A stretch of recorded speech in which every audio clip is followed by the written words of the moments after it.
Open banking is the system of allowing access and control of consumer banking and financial accounts through third-party applications. Abdulla Almoayed is CEO and founder of Tarabut Gateway, which has just secured almost 48 million dirhams in seed round funding for its open banking platform. He is on the line now. Abdulla, is the hype around this much talked about sector justified, do you think?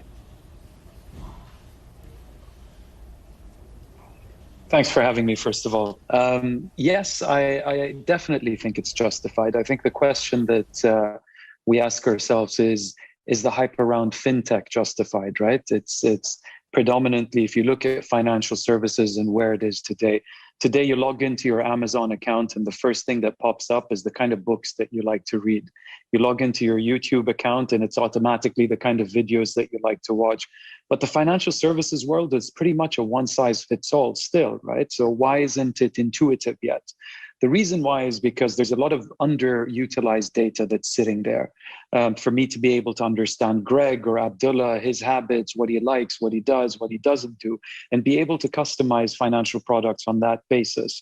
So open banking is really just an enabler. Think of it, there's a lot of advanced technologies that are out there that can leverage these data points to be able to run their algorithms and enrich that data.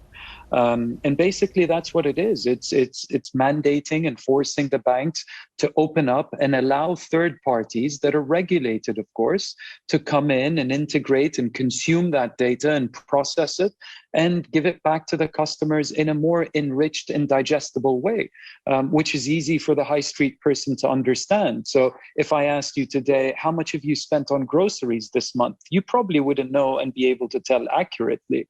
But realistically, there's a lot of data enrichment engines that are out there that could tell you that in a split second. And that's what we do as an organization, is we enable that kind of infrastructure that allows these new advanced technologies to collaborate with these banks and create a much more user-friendly customer experience. So in what way will consumers benefit the most from open banking? Well, ultimately, consumers are the only beneficiaries of open banking. Open banking has been drafted and structured for the consumers to begin with. The reason I say that is it gives the consumers the control of their own data. So you, Greg, decide who you want to share your data with. Now, there's a lot of personalized data that sits in your bank account today. Your bank statement says a lot about you, right? It says, where you have your coffee, when you go out for dinner, exactly what it is that you do. And the idea is, if you find that there's a licensed third party out there that can enrich that data or give it back to you in a more digestible way, then you can grant or revoke that consent. So at the end of the day, it's the beneficiaries are predominantly the end users. Abdullah, tell us about your latest seed round funding and what message it sends out.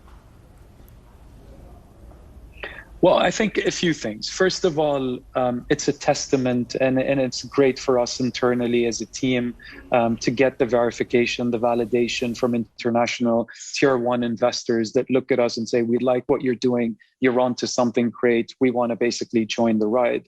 But it's also a testament into where the technology sector or the tech space or the VC space is in the region here, right? So a lot of our investors are international caliber, people that have the option to invest in San Francisco or London or Berlin or wherever it is, and have decided to invest into a company out here in the Middle East. And I think that's where the testament goes to the scalability, the access to talent, the ability to build amazing companies out here in the MENA region. All right, we've run out of time, but Abdulla Almoayed, we'll leave it there. Many thanks.